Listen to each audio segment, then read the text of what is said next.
कक्षा 11 के बच्चों, सामान्य हिंदी,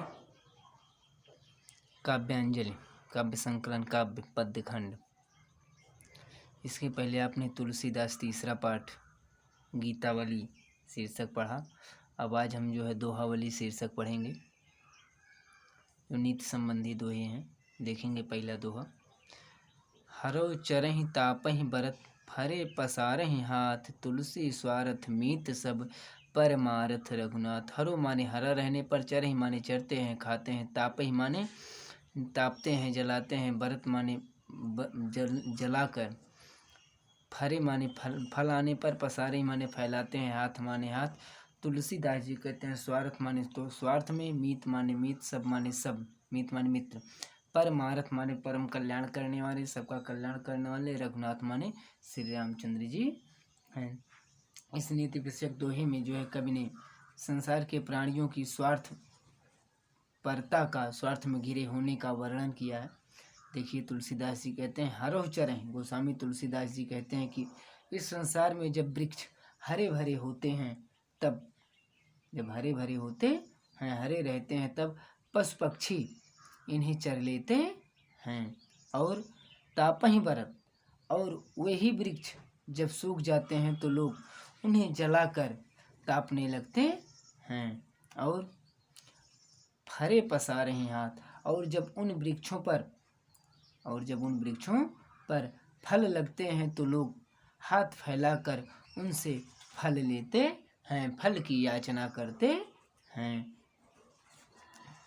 तुलसी स्वार्थ मीत सब, परमारथ रघुनाथ। तुलसीदास जी कहते इस प्रकार प्राणी सब प्रकार से अपना स्वार्थ सिद्ध करने में लगा हुआ है। तुलसीदास जी कहते हैं कि परमारथ के मित्र तो केवल श्री रामचंद्र जी ही हैं, जो हर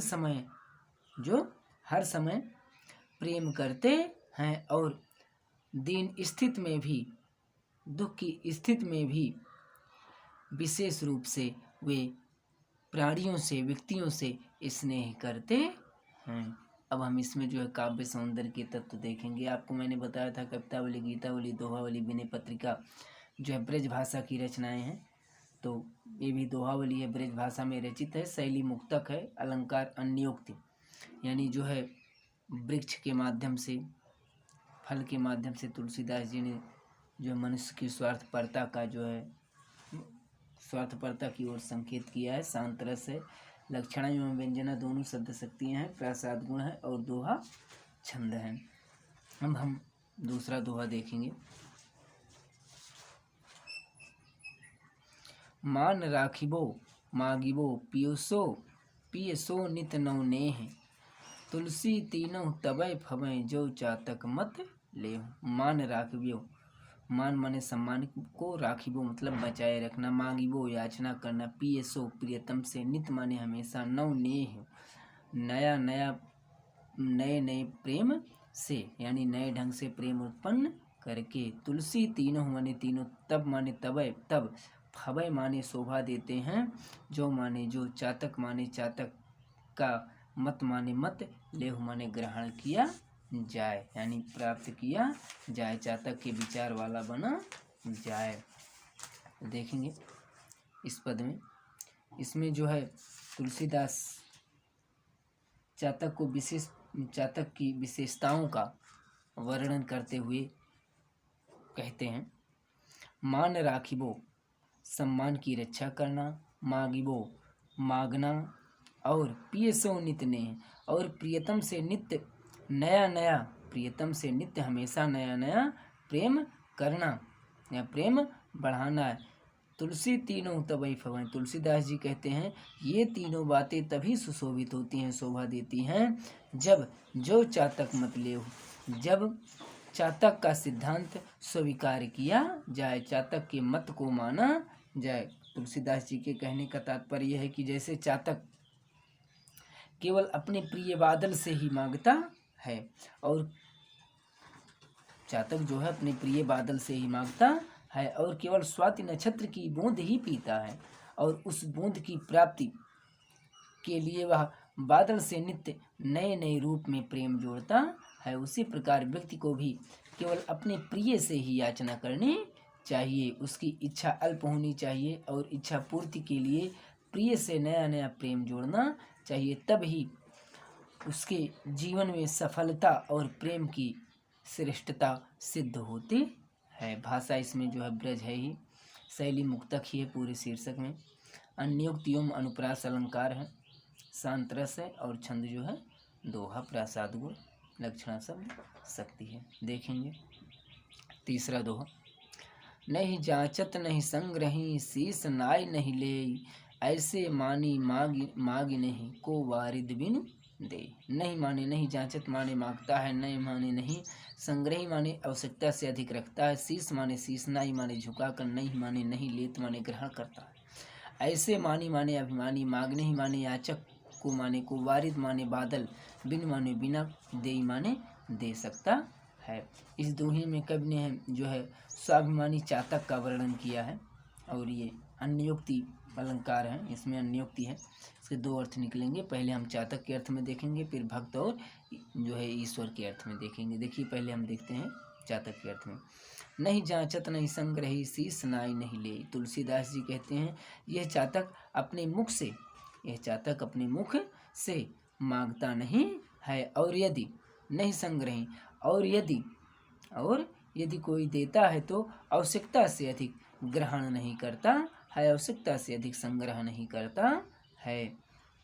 शीस नाई नहीं ले, यह कभी इकट्ठा जो नहीं जांचत नहीं संग्रही। तुलसीदास जी कहते हैं यह चातक अपने मुख से कभी याचना नहीं करता है, और यदि कोई देता है तो आवश्यकता से अधिक नहीं लेता है। नहीं संग्रही, और यह इकट्ठा करके नहीं रखता है, और ना ही शीस नाई नहीं ले, और ना ही कभी सिर झुका कर ही लेता है। अर्थात चातक सदैव ऊपर की ओर मुख किए रहता है, और जब ऊपर से जो है स्वाति नक्षत्र की बूंदें गिरती हैं तो सीधे उसके मुख में जा गिरती हैं। ऐसे मानी मांगने हूँ को वारिद बिन देव। तुलसीदास जी कहते हैं ऐसे स्वाभिमानी चातक को बादल के अतिरिक्त कौन दे सकता है। अर्थात अनंत जल से परिपूर्ण बादल ही उसकी मौन याचना को समझता है और उसे पूर्ण करता है। अब हम जो है अन्योक्ति में देखेंगे। अन्योक्ति से इसका दूसरा अर्थ ये होगा कि नहीं जांचत नहीं संग्रही। तुलसीदास जी कहते हैं प्रभु का ईश्वर का सच्चा भक्त पहले तो मांगता नहीं है, और फिर नहीं जांचत नहीं संग्रही शीस नाई नहीं ले। तुलसीदास जी कहते हैं ईश्वर का जो सच्चा भक्त होता है वो किसी से कुछ नहीं मांगता है, और फिर यदि प्रभु की कृपा से उसे सांसारिक सुख संपदा, सांसारिक सुख की वस्तुएं प्राप्त भी हो जाती हैं तो वह उसे स्वाभिमान पूर्वक ग्रहण करता है। शीस नाई नहीं ले अर्थात शीस झुका कर नहीं लेता है, बल्कि स्वाभिमान पूर्वक ग्रहण करता है। ऐसे मानी मागी नहीं को वारिद बिन देव। यहाँ वारिद का अर्थ होगा ईश्वर। ऐसे स्वाभिमानी भक्त को परमात्मा के अतिरिक्त कौन दे सकता है, अर्थात कोई नहीं। अब हम इसमें देखेंगे। ब्रज में नहीं बताया भाषा है, मुक्तक शैली, अन्योक्ति, अनुप्रास अलंकार, शांत रस है, छंद दोहा है, लक्षणा शब्द शक्ति है, लक्षण व्यंजना दोनों है, और प्रासाद गुण है। अगला चौथा दोहा हम देखेंगे।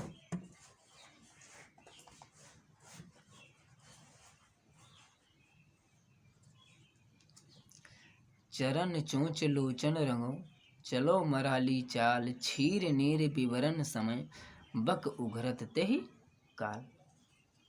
चरण माने पैरों को, चोंच माने चोंच को, लोचन माने नेत्रों को, रंगो माने रंग कर, चलो माने चले, मराली माने हंस की चाल माने चाल, क्षीर नीर दूध और पानी को, विवरण माने अलग करने की स्थिति में, समय माने समय, बक माने बगुलों की, उघरत माने प्रकट हो जाती है, तही माने उस काल माने समय। ये भी जो है अन्योक्ति में है। पहले हम बगुले के अर्थ में देखेंगे, फिर दुष्ट व्यक्ति के अर्थ में देखेंगे। इस दोहे में बगुले और हंस के अंतर को स्पष्ट किया गया है, और बनावट तो जो है कभी छिपता नहीं है, और कभी न कभी वो वास्तविकता जो है लोगों के समक्ष प्रकट हो जाती है। इसी का वर्णन तुलसीदास जी ने किया है। चरण चोंच, तुलसीदास जी कहते हैं चरण चोंच लोचन रगें चलो मराली चाल। तुलसीदास जी कहते हैं यदि बगुला हंस बनने के लिए, यदि बगुला हंस बनने के लिए अपनी चोंच को, अपनी पैरों को, चोंच को और आँखों को रंग कर लाल कर ले तथा चले मराली चाल, तथा हंस जैसी चाल में चलने लगे तो भी वह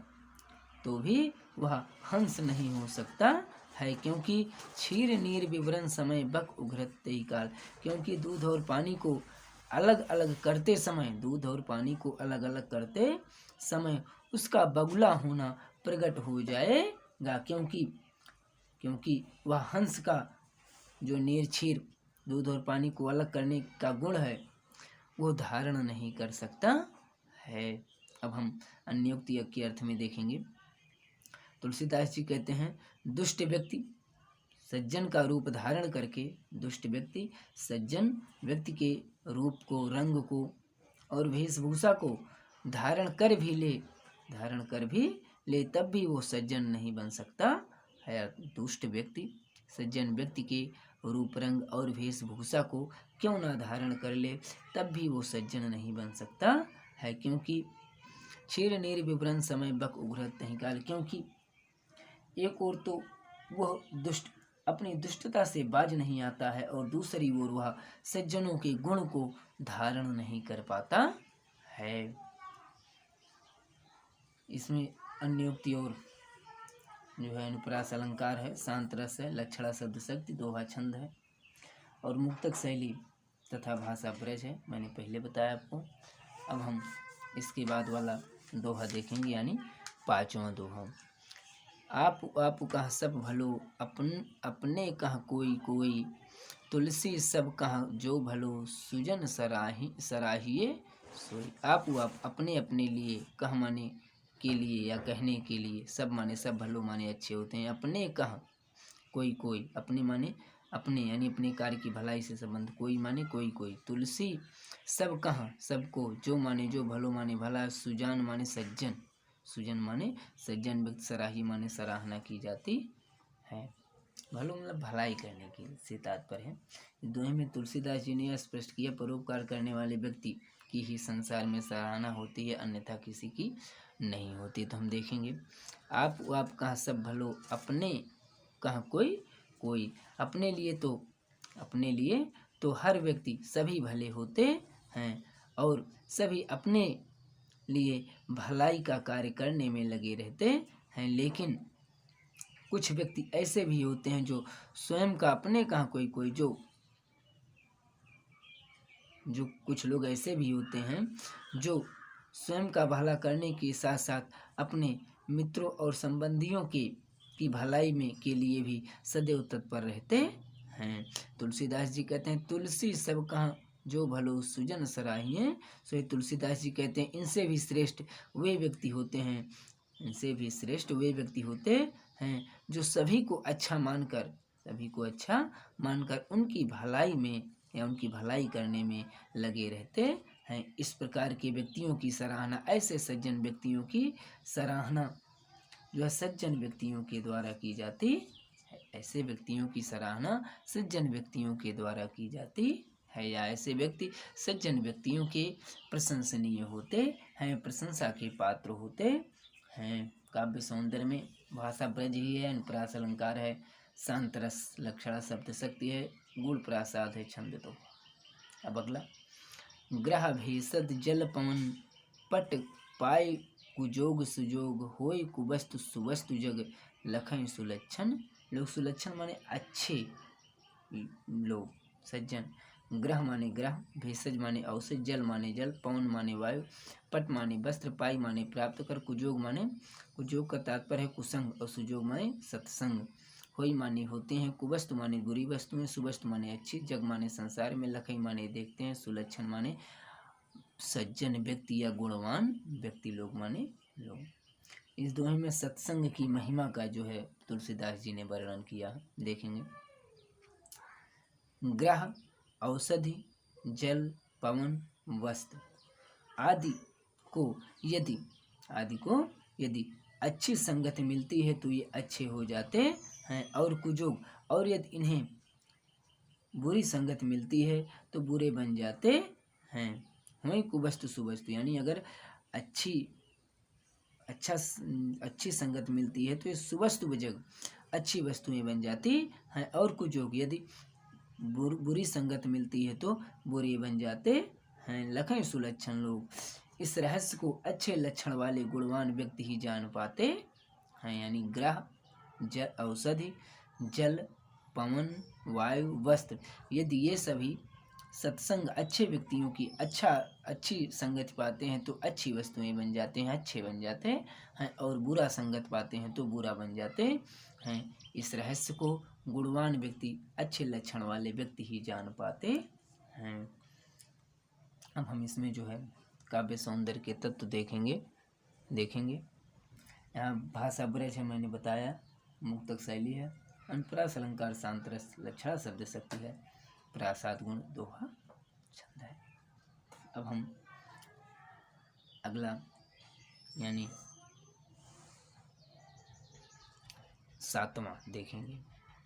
जो सुनी समुझ अनी तीरथ, जागत रहाय जो सोई, उपदेश वो जगाई वो तुलसी उचित न होय। जो माने, जो सुनी माने सुनकर, समुझ माने समझ कर, अनित तीरथ माने अनित में लगा रहता है, बुरे कर्मों में लगा रहता है, जागत माने जागते, रहे माने रहते हुए, जो माने जो, सोई माने सोता है, उपदेशी वो उपदेश देकर, जगाई वो जगाना। तुलसीदास जी कहते हैं उचित माने उचित, ना माने नहीं, होई माने। तुलसीदास जी कहते हैं कि इसमें जो है जानबूझकर कुमार्ग पर चलते हुए या लगे हुए व्यक्ति को सतमार्ग पर लाने की चेष्टा करना हर प्रकार से व्यर्थ होता है, ऐसा तुलसीदास जी का मत है। तुलसीदास जी कहते हैं जो व्यक्ति सही मार्ग के बारे में सुनकर तथा भली तरह से समझकर भी अनीतिपूर्ण कार्यों में लगा रहता है, और जो जानबूझकर अनुचित कार्य करने का प्रयत्न करता है, तथा जागत रहे जो सोए, और जो जागते हुए भी सोता रहता है, अर्थात अपने ज्ञान चक्षुओं को खोलने का प्रयास ही नहीं करता है।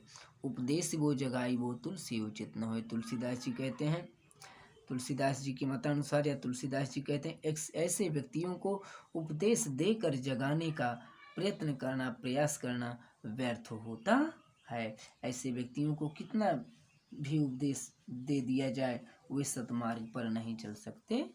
तुलसीदास जी कहते हैं जो व्यक्ति अच्छे मार्ग के बारे में सुनकर तथा भली तरह से समझकर कुमार्ग पर, बुरे मार्गों पर लगे रहते हैं, और जो जानबूझकर अनुचित कार्य करते हैं तथा जो जागते हुए सोते रहते हैं, तथा जो अपने ज्ञान चक्षुओं को नहीं खोलते हैं, खोलने का प्रयत्न नहीं करते हैं, तुलसीदास जी के मतानुसार ऐसे व्यक्तियों को उपदेश देकर जगाना व्यर्थ होता है। ऐसे व्यक्तियों को उपदेश देकर जगाना व्यर्थ होता है, अर्थात ऐसे व्यक्तियों को कितना ही उपदेश क्यों न दिया जाए, लेकिन वे कभी भी अपनी बुराइयों को त्याग कर सतमार्ग पर नहीं आएंगे। अब हम काव्य सौंदर्य के तत्व में देख लेंगे। भाषा आपको बताया ब्रज है, अनुप्रास, अलंकार, रस शांत है, और लक्षणा, शब्द शक्ति, प्रासाद गुण और छंद दोहा है। अब हम 8वां देखेंगे। बरसत हर्षत लोग सब करसत लखै न कोई, तुलसी प्रजा सुभागते भूप भानु सो होय। इस पद में जो है सूर्य के माध्यम से अच्छे राजा का वर्णन किया गया है। बरसत बरसना, हर्षत प्रसन्न होना, लोग माने लोग, सब माने सब, करसत माने खींचते हुए, ग्रहण करते हुए, लखै माने देखता है, ना माने नहीं, कोई माने कोई। तुलसी प्रजा सुभागते, तुलसीदास जी कहते हैं प्रजा माने प्रजाओं को, सौभाग्यते माने सौभाग्य, सुभागते माने सौभाग्य से, भूप माने राजा, भानुसो सूर्य के समान, होई माने प्राप्त होता है। देखेंगे बरसत हर्षत लोग सब करसत लखै न कोय। तुलसीदास जी कहते हैं कि सूर्य जब पृथ्वी से जल ग्रहण करता है, करसत लखै न कोय। तुलसीदास जी कहते हैं सूर्य जब पृथ्वी से जल ग्रहण करता है, खींचता है, तब उसे लखै न कोय, तब उसे कोई नहीं देखता है। लेकिन बरसत हर्षत लोग सब, परंतु या लेकिन वही सूर्य जब जल बरसाता है, जल की वर्षा कराता है, तब लोग प्रसन्नचित्त हो जाते हैं। इसी प्रकार से सूर्य के समान तुलसी प्रजा सुभागते भूप भानुते होय। तुलसीदास जी कहते हैं इसी प्रकार सूर्य के समान न्यायपूर्ण ढंग से, तुलसीदास जी कहते हैं इसी प्रकार न्यायपूर्ण ढंग से कर ग्रहण कर उस कर का या उस कर के रूप में प्राप्त धन को, उस कर के रूप में प्राप्त धन को अर्थात जल को प्रजा के हित में व्यय करने वाला राजा किसी किसी देश को या किसी किसी देश की प्रजा को सौभाग्य से प्राप्त होता है। एक बार फिर से देख लीजिए। तुलसीदास जी कहते हैं जब सूर्य पृथ्वी से जल ग्रहण करता है तो उस समय उसे कोई नहीं देखता है, लेकिन वही सूर्य जब जल की वर्षा करता है तो संसार के लोग प्रसन्नचित्त हो जाते हैं। तुलसीदास जी कहते हैं कि इसी प्रकार सूर्य के समान न्यायपूर्ण ढंग से कर ग्रहण करने वाला तथा उस कर के रूप में प्राप्त धन को प्रजा के हित में व्यय करने वाला राजा किसी किसी देश की प्रजा को सौभाग्य से प्राप्त होता है। अब इसमें हम देखेंगे भाषा ब्रज है, शैली मुक्तक, अनुप्रास अलंकार शांतरस, लक्षणा शब्द शक्ति है, प्रासाद गुण और दोहा छंद है। अब हम सेकंड लास्ट यानी 9वां दोहा देखेंगे। मंत्री गुरु अरु वैद्य जो प्रिय बोलहि भयास, राज धर्म तन तीन कर होहि बेगहि नाश। मंत्री माने मंत्री, गुरु माने गुरु, अरु माने और, वैद्य माने वैद्य, जो माने जो, प्रिय माने प्रिय, बोले माने बोलते हैं, भय भय आस माने भय के वशीभूत हो कर, डर कर, राज माने राज्य का, धर्म माने धर्म का, तन माने शरीर का, तीन कर माने तीनों का, होई माने होता है, बेगी माने तेजी से, नाश माने विनाश। तो इस दोहे में जो है चापलूस अथवा भयभीत मंत्री, वैद्य और गुरु को विनाश का कारण बताया गया है। देखेंगे गुरु मंत्री गुरु और वैद्य जो प्रिय बोले हैं भयास। तुलसीदास जी कहते हैं कि यदि मंत्री गुरु और वैद्य, यदि मंत्री गुरु और वैद्य अप्रसन्नता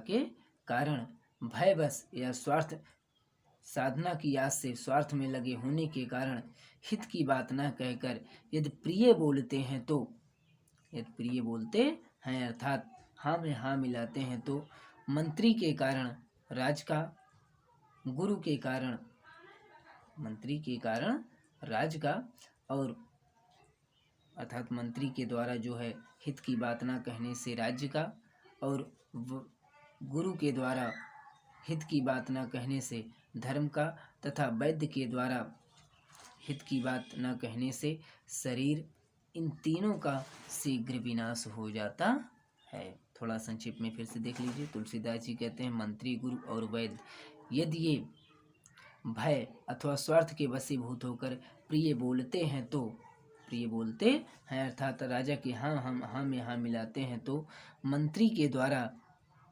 सही ना कहने से राज्य का, गुरु के द्वारा सही बात ना कहने से धर्म का, और वैद्य के द्वारा ना कहने से शरीर, इन तीनों का तेजी के साथ शीघ्र विनाश हो जाता है।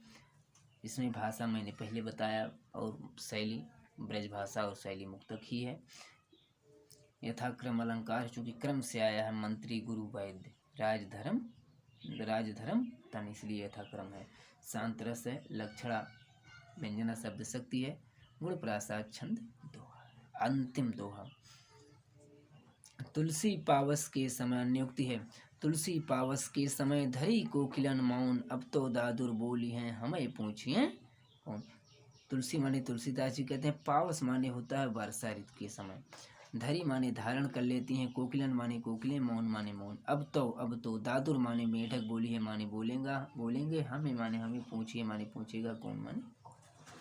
देखेंगे इस दोहे में जो है अन्वयुक्ति के माध्यम से तुलसी ने यह व्यक्त किया है, यह बताया है कि समाज में ढोंगियों का सम्मान होता है, समाज में ढोंगी तथा गुणवानों की अवमानना होती है और ढोंगियों का जो है सम्मान होता है। ऐसे स्थिति में यानी जब गुणहीन तथा ढोंगियों का सम्मान होने लगता है तो जो गुणवान व्यक्ति होते हैं वो मौन धारण कर स्थिर हो जाते हैं, तटस्थ हो जाते हैं।